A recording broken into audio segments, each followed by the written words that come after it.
Queridos irmãos, sejam todos bem-vindos. Hoje mais um daqueles vídeos que respondo às questões trazidas pelos amigos através dessas redes sociais, não é? Hoje mais uma questão aqui relativa a santos, iconografia, confusões ao longo do tempo. A pergunta é a seguinte: o que há de verdade sobre a igreja antiga ter entre seus santos, entre dois dos seus santos, Balaã e Josafá,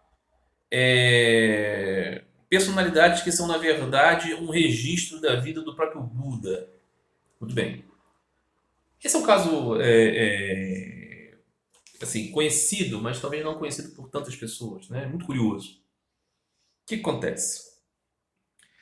É sabido, né, que mesmo ali na Palestina, né, dos primeiros séculos já da era cristã, existiam sim pessoas vindas do Oriente, sobretudo do mundo helênico hindu, digamos assim, não é? Vocês sabem, né? Desde Alexandre da Macedônia existe uma construção, né, de um anelo entre a cultura hindu e a cultura grega, que eram budistas, que eram, enfim, védicos, que estavam ali no Oriente Médio, né? Então nós temos uma mescla de culturas, né?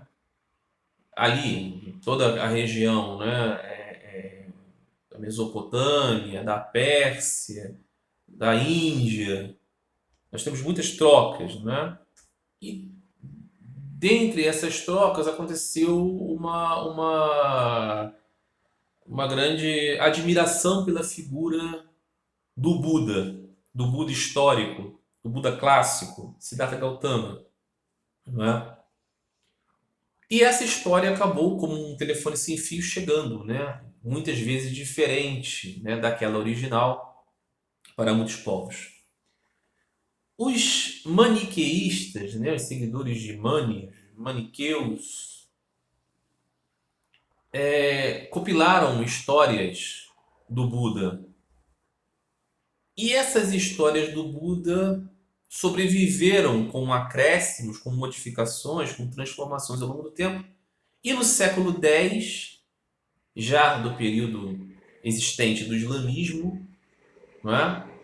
O islamismo dominante, o islamismo expansionista, em Bagdá aconteceu que um intelectual, um erudito chamado Ibn al-Nadim constituiu uma grande obra de compilação, né, um grande registro bibliográfico, né, das lendas, dos pensadores, enfim, da cultura, né, daquela região ali, na tentativa de fazer uma grande enciclopédia, né, digamos assim, né, o Kitab al-List, que é basicamente isso, né, um compêndio.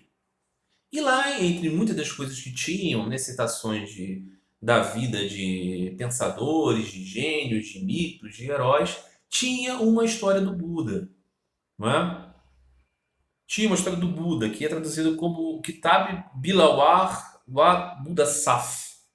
Buda Saf de Bodhisattva, que era já de segunda mão, digamos assim, né? Uma compilação dos maniqueístas que chegou até os muçulmanos, estava ali, né, como uma nota de enciclopédia.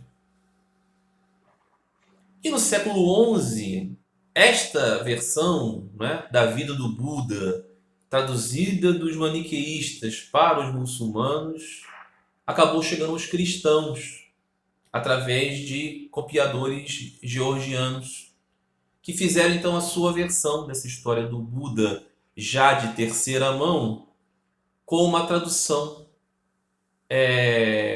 para o georgiano.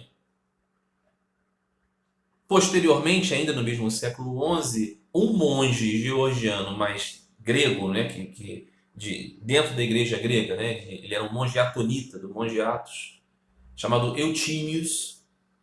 O que ele fez? Ele pegou essa história e reconfigurou ela para ser uma história cristã. E aí ele transformou esses nomes, né, em uma constituição de dois personagens. Ele pegou a história do Buda antes da iluminação e depois da iluminação e construiu uma peça na qual o príncipe Siddhartha Gautama era um personagem e o Buda iluminado passaria a ser um monge cristão. E aí ele conta a seguinte história: existia no tempo do imperador Constantino um rei na Índia que tinha um filho que ao nascer foi predito que ele seria ou um grande governante ou ele seria um monge cristão. E aí o rei, como tinha medo do cristianismo lá de Constantino, ele decide impedir e pergunta aos sábios como que faz. E os sábios responderam: vejam vocês, para surpresa de todos nós, que eles deveriam criar uma cidadela, que o príncipe deveria ficar afastado das mazelas do mundo até chegar a uma idade tal, para que ele seguisse seu caminho como grande rei. Exatamente a mesma história do Buda, né? O pai, né, faz isso, só que em um dado momento o príncipe escapa do palácio, vê justamente um velhinho, vê alguém doente, vê alguém sendo enterrado, sendo cremado, e aí percebe a fugacidade do mundo e fica confuso. Só que aí, diferente da história do Buda, né, porque Siddhartha Gautama sai então para descobrir como escapar do Sansara, este não, este príncipe fica lá acabrunhado porque ele viu alguém morrendo. E aí ele recebe a visita de um sujeito que está vendendo joias para ele, apresentando joias. Então ele tem uma audiência com o príncipe. E na verdade esse sujeito que vende joias é um monge cristão disfarçado que dentre as joias fala da grande joia, a maior de todas, que é Cristo, a fé do Evangelho. E aí o príncipe se converte ao cristianismo, abandona o reino, né? Diverge do pai e vai ser um monge cristão. E a história é essa. Josafá, o príncipe, é uma corruptela de Bodhisattva. Virou Iosafá e virou Josafá. E Balaã é simplesmente uma criação, uma invenção, não é? Com base naquele iluminado. Tudo bem, o que aconteceu? O monge construiu essa história, essa geografia, e isso acabou se tornando depois, alguns séculos depois, conhecido pelos ocidentais que gostaram bastante da história. Aí foi traduzido para o latim e você acabou tendo um reconhecimento desses dois santos completamente ficcionais por parte da Igreja Latina e por parte da Igreja Greco-Ortodoxa, Igreja Oriental. Não é? O que acontece? A Igreja Católica, né, depois de um tempo, acabou reconhecendo o caráter ficcional dessa história e entendeu que aquilo era uma estratégia apologética, catequética, mas que eles não eram efetivamente santos, verdadeiros, existentes, dois homens, né? Josafá e Balaã. Na Igreja Oriental não aconteceu esse reconhecimento.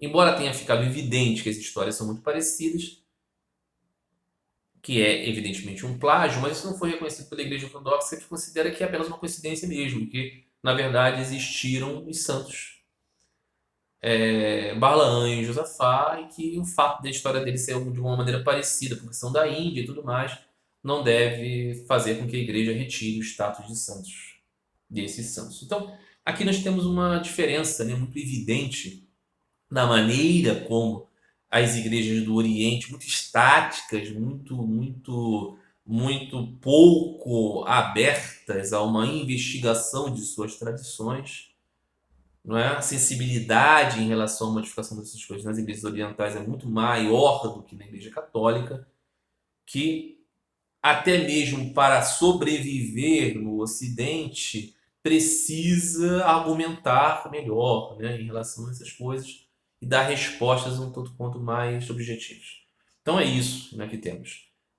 Balaã e Josafá são santos para a Igreja Ortodoxa, mas são, na verdade, uma construção. Isso acontece muito. Eu falava em outros vídeos sobre Cristóvão de Lícia, né?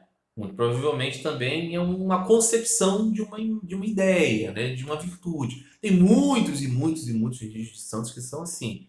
Né? Você tem muitos registros de santos que são iguais, tipos iconográficos e tudo mais. Né? Histórias, né? São Jorge. São Jorge é conhecido, o sujeito que mata o dragão. Nada disso tem nenhum ponto com a realidade. É uma história, uma lenda vinculada a virtudes cristãs, né? Virtudes espirituais, que aí acaba se tornando tão popular iconograficamente, as pessoas gostam tanto, se familiarizam tanto com aquela história, se afeiçoam tanto àquela questão da imagem, e aquilo acaba ficando. Né? Então é isso. Tá bom? Um grande abraço a todos, no amor de Cristo.